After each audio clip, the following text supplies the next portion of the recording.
ஆரம்பிச்சிட்டாங்க நீங்கள் கிட்ட வர சொல்கிறான்.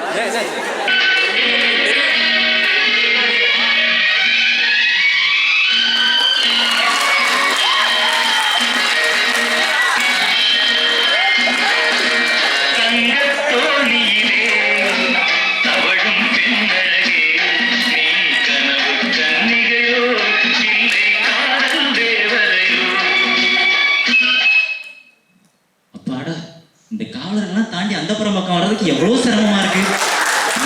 ராணி கிட்ட மனசு இருக்க அப்புறம் கொட்டிடணும். ராணி ராணி அந்த பக்கம் வாசமே தெரியல. ராணி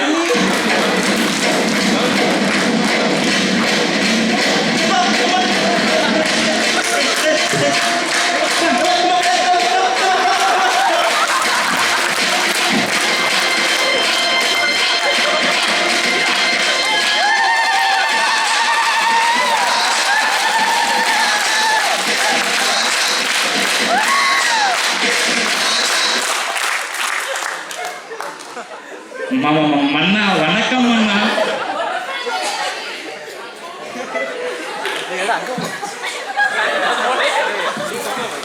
வணக்கம் மன்னா. சரி அவனை வரமாட்டான் அவ்வளோ.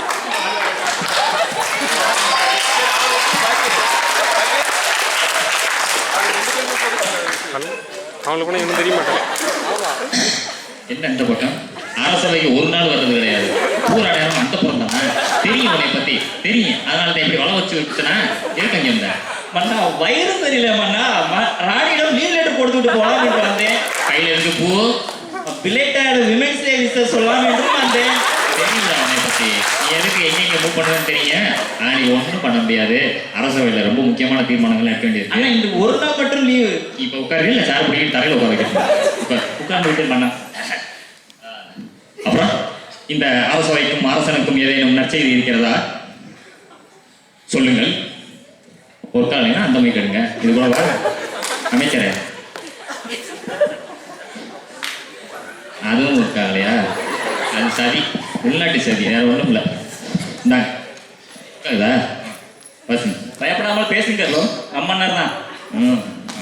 அரசவையில் தினம் நடக்கிறது தான். சார் தப்பா நினைக்க மாட்டார். பேசுங்க. மன்னரே, உங்களுக்கு மகிழ்ச்சி தரக்கூடிய செய்திகள் பல உண்டு. என்ன? ஃபேன்சி ட்ரெஸ் காம்படிஷன் வைத்தால் நமது மன்னனை மிஞ்ச யாரும் இல்லை என்று மக்களிடம் பேச்சு. அமைச்சரே, அது உலகம் அறிந்தது. ஆமா, அதற்கு முக்கிய காரணம் என்ன? நேற்று நடந்த போரில் மகாராணியின் புடவையை போர்த்தி கொண்டு நீங்கள் ஓடிய ஓட்டம் மக்கள் மனதில் மிகவும் பயந்துவிட்டது. போர்க்களத்தை விட்டு ஓடுவதற்கு மன்னனுக்கு சொல்லியா தர வேண்டும். உண்மையிலே ஊர்ல பொதுமக்கள் இப்படித்தான் பேசுகிறாங்களா? ஆமா மன்னா. மக்கள் வேறொன்றும் கூறுகிறார்கள். வேற என்னெல்லாம் கூறுகிறார்கள்? இந்த மானங்கெட்ட பொழப்பிற்கு வீரமும் விவேகமும் நிறைந்த அழகும் நிறைந்த. நன்றி அமைச்சரே. சக்திவேல் அவர்களே ராஜாவை கூறுகிறார்கள். இது நான் கூறவில்லை மன்னா, மக்கள் கூறுகிறார்கள். இது மக்கள் கருத்தா இல்லை உங்க சொந்த கருத்தா? நன்றி மன்னா. சரி ஆகட்டும், வீண் பேசிக்க இடமில்லை. அரசவை கூடட்டும். இன்றைய முதல் நிகழ்ச்சி நிரல் என்னவோ? மன்னா அவர்களே ஒரு நிமிஷம். பாக்கியராஜ் வீடியோ கவர் ஆகுதா? ஆரம்பம். மன்னா சார், அது கதையில் நிறைய சென்சார் கொடுத்துருக்குங்க. மகாராணி கேரக்டரே கிடையாது. அது வழக்கமான தொடங்கட்டும். இன்று உணவுத்துறை அமைச்சரும் சேனாதிபதியும் தங்களிடம் கணக்குகளை ஒப்படைக்கிறார்கள். மிக்க நன்றி. அதன் பிறகு ஒரு சில வழக்குகளை நீங்கள் சந்திக்க வேண்டும். அதற்கு பிறகு நீங்கள் அந்த புறம் எப்போது வேணாலும் செல்லலாம். எங்கே உணவு அமைச்சரே, உங்கள் கணக்குகளை தொடங்குங்கள். நாட்டில் பஞ்சமும் வறுமையும் தலைவிரித்து ஆடுகிறது. பிறகு உன்னை உணவுத்துறை அமைச்சராக உடல் பஞ்சம்னா வருஷம் செய்ய தெரியாமையா போட்டு வச்சிருக்கேன். அதான் வரேன். வேற என்ன அண்ணா? இதை பார்க்கும்போது தலையை பித்து கொள்ளலாம் போல இருக்கிறது. மறுபடியும் சொல்லு. தலையை பித்து கொள்ளலாம் இருந்தால் தானே வந்து அதை பத்தி வருத்தப்படுறது. அதான் ரொம்ப புரிய தட்டாங்க. அப்புறம் என்ன சும்மா இருங்க. சேனாதிபதி உங்களோட கணக்கு. அதுக்கு முன்னாடி ஒரு நிமிஷம். அதுக்கு முன்னாடி அவரோட கணக்கை நான் கொஞ்சம் டீல் பண்ண வேண்டியது. ஆமா, அது என்ன சீப்பு ஹேர் பேண்டு இதெல்லாம் வாங்கினதுக்கு ஒரு 2000 கணக்கில் இருக்கு. அது வந்து மண்ணா போன பங்குனி மாசம் நம்ம நாட்டுல ஒரே பஞ்சம் தலை விரிச்சு ஆடிடுச்சு மண்ணா. சரி. அதை பூரா சடை பண்ணி பூரா தீப்பு வாங்கி கொஞ்சம் வணக்கம் மண்ணா. பஞ்சம் ஆமா தலைவிரிச்சாலும் இருக்கு. ஆமா ஜடவினி ஆமா பூ வச்சு கண்டிப்பா அழகு பார்த்துருக்கிறாரு பஞ்சத்துக்கு. அந்த பொறுத்துல ஒரு மாசம் கழிச்சு வந்தா என்னென்ன அவலங்கள் நடக்குதுன்னு இன்னைக்கு தெரிஞ்சிடும். ஜனாதிபதி அங்க கணக்கு என்னன்னு சொல்லுங்க வாப்பா. மன்னா, போர்க்கருவிகள் வாங்கிய செலவு சுமார் 50,000 ரூபாய் ஆகியிருக்கிறது. அதை நான் ஒத்துக்குவேன், இதை நான் ஒத்துக்க மாட்டேன். நம்ம என்னைக்கு போர் போயிருக்கோம்? போறது வேற, அத்தனை பேரும் புறமுதுகிட்டு ஓடி ஒத்துக்கிட்டு இருக்கீங்க. பத்தாவதுக்கு மண்ணனை வெளுத்து கட்டுற அளவுக்கு வேடிக்கை பார்க்குறீங்க. அப்புறம் என்னத்துக்கு இதெல்லாம்? அதற்காக தான் சற்று விவரமாக வீரர்கள் அனைவருக்கும் கேன்வாஸ் ஷூ வாங்கி கொடுத்தேன்.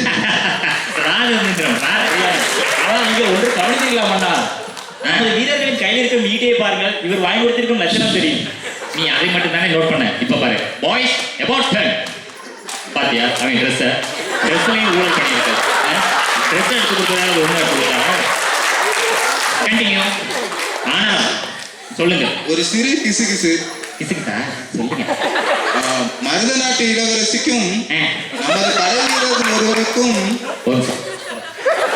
கனெக்ஷன் இருப்பதாக ஒரு தகவல். அமைச்சரே, நாங்கள் ஒரு புத்திசாலித்தனத்தை இங்கே செயல்படுத்த வேண்டாமா? நம் படைகளில் வீரனே கிடையாது. அப்படி இருக்கும்போது மதுரை நாட்டு இளவரசி எப்படி நம் படை வீரனை காதலிக்க முடியும்? அமைச்சரே, மன்னர் தான் அது. ஆக மொத்தத்தில் ஊழலை மட்டுமே ஊதியத்தோடு செய்து கொண்டிருக்கிறீர்கள் நீங்கள். மன்னர் பழக்கம் தானே எங்களுக்கும் வரும். ஆனால் இந்த அரசவையில் நீதிக்கும் நேர்மைக்கும் குரல் கொடுப்பது என் ராஜமந்திரி மட்டும்தான். என்ன அமைச்சரை சொல்றீங்க? என்ன காய்கறிகள் கொட்டிக்கின்றன? அமைச்சரே, என்ன இது? வாழைக்காய், சீனிக்கிழங்கு, வெள்ளைப்பூடு.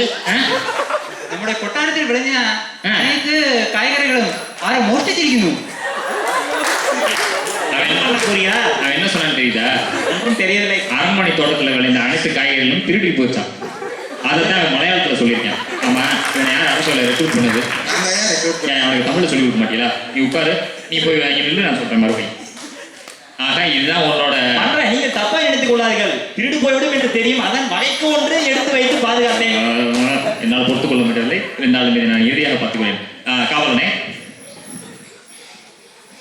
இந்த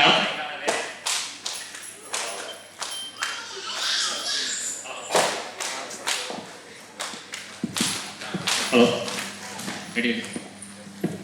இந்த அரசனைக்கான யாரையும் வந்திருக்கிறார்களா?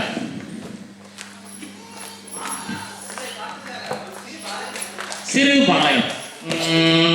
சரி, வணக்கம், பார்ப்போம்.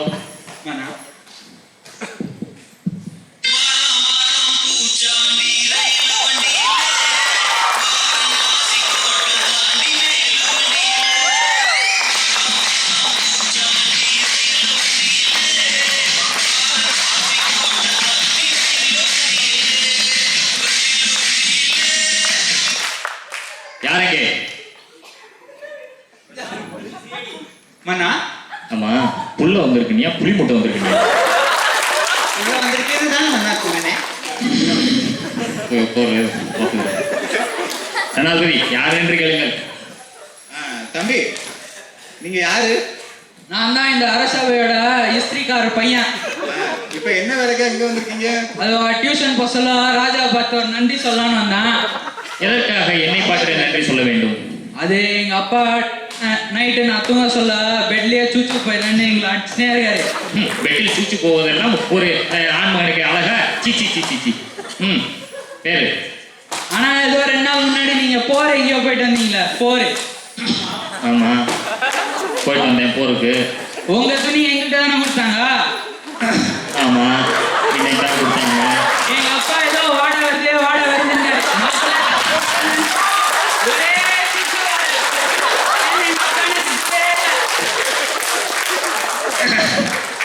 சுச்சு உடைய இருந்துச்சா?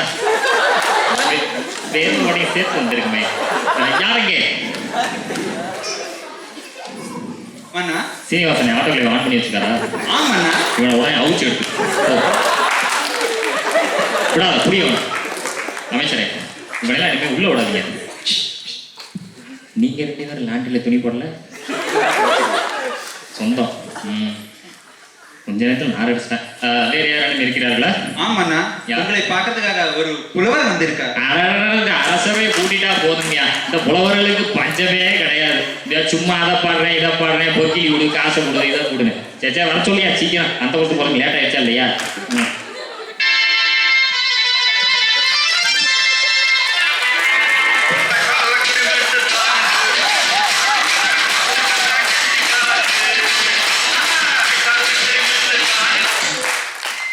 ஓ, யாரையா நீர் இங்க எதற்காக வந்தீர்? நான் இயற்றிய பாடலை பாடி பரிசு பெற வந்துள்ளேன். பரிசு பெற இங்கு பாடம் பாடி தொலையும். என்ன வகையான பாடல்களை நீங்கள் ஏற்றிருக்கிறீர்கள்? பக்தி, வீரம், பெண் விடுதலை இவற்றை பற்றியெல்லாம் பாடியிருக்கிறீர்கள். மன்னா, அண்டங்காக்கா கொண்டைக்காரி ரண்டக்க ரண்டக்க ரண்டக்க. யோ, என்னையா இது? இது எங்கு பக்தி வந்திருக்கிறது? ஏதோ பேசுகிற இங்கிருந்து கேளு என்று நினைத்தாயே.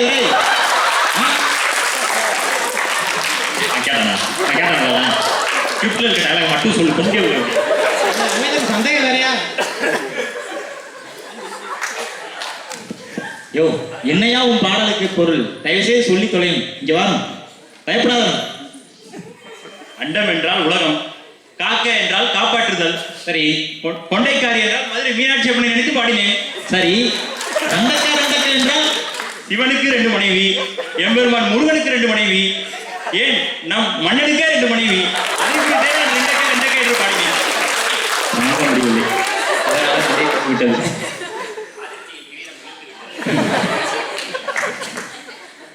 வேற ஏதேனும் பாடல்களில் பொருள் கேட்க வேண்டுமா? புலவரே, பெண் விடுதலை பற்றி உனது பாடலை பாடு. லாலாக்கு டோல் டப்பிமா, கண்ணே கங்கம்மா, உன் இடுப்பை சுத்தி திருப்பி பாருமா. என்னத்த இடுப்ப? ஆமாம், இடுப்பை சுற்றி பார்ப்பதற்கும் பெண் விடுதலைக்கும் என்ன சம்பந்தம் இருக்கிறது? லாலா என்றால் லாலா கடை, இனிப்பு கடையை குறிக்கும்.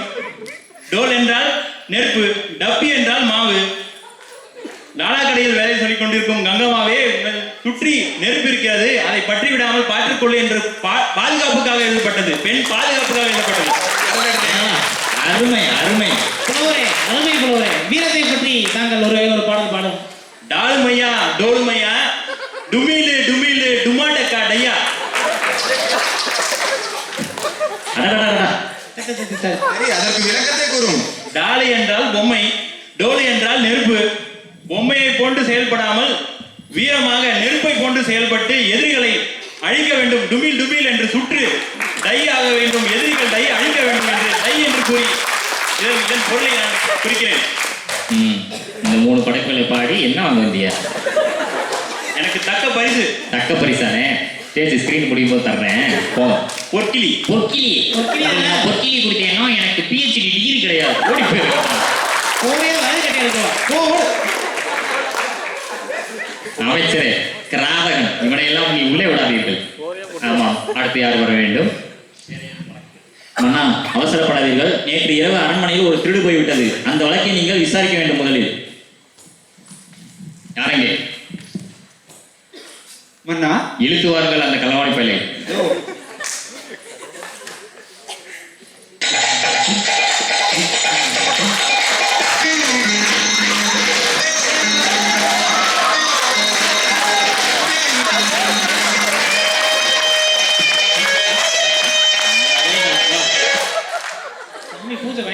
சாமி எப்படி எப்பயுமே பரவச நிலையில இருக்கீங்க?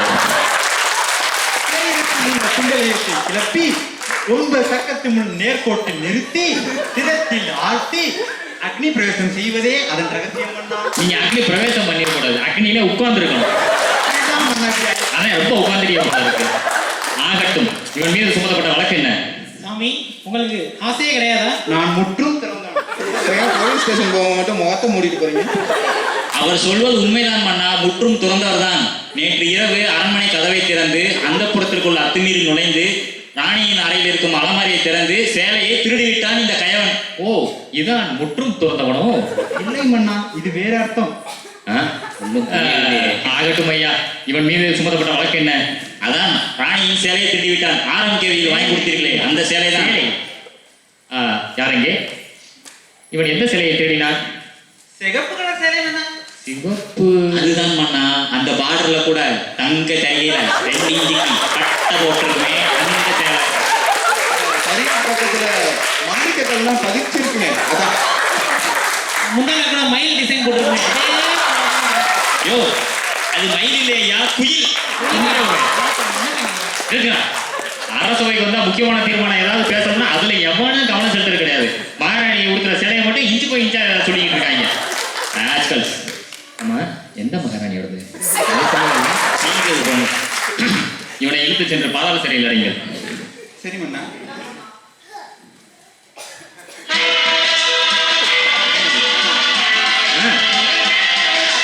கோபத்தோட வந்து கொண்டிருக்கிறார். அவளை பெண்ணா? ஆமாண்ணா. அவளை பெண்களுக்கெல்லாம் ஆயிரமா வாழ்வு கொடுப்பார். சீக்கிரம் வர சொல்.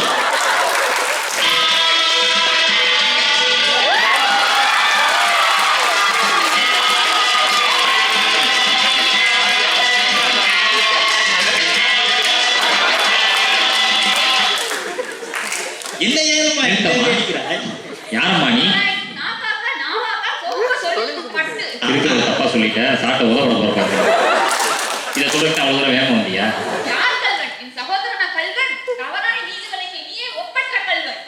அதற்கு தங்களிடம் ஏதேனும் தக்க ஆதாரங்கள் இருக்கிறதா?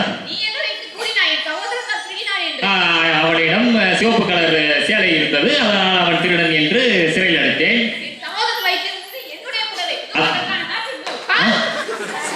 ஆமாம்மா, இது ராணியோடது இல்ல. மரணத்தின் குட்டிகள் இருக்கும்போது கூட தவறு செய்த நானே கல்வன். எனக்கு இந்த மகுடம் தேவையில்லை அண்ணா, இந்த அரியணை தேவையில்லை.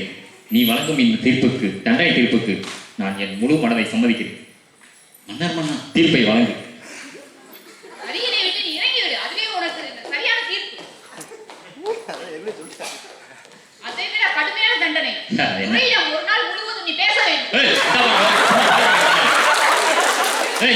நீ கரையில போய் படுக்க சொல்லியா? 10 நாள் பசியோட படுப்பேன். சும்மா துறையிட்டு ஒரு வாரம் வேற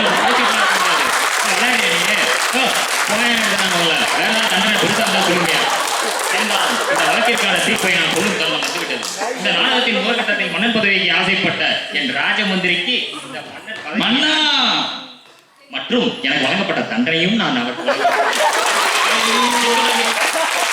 இந்த சபை கலைகிறது. போலாம்.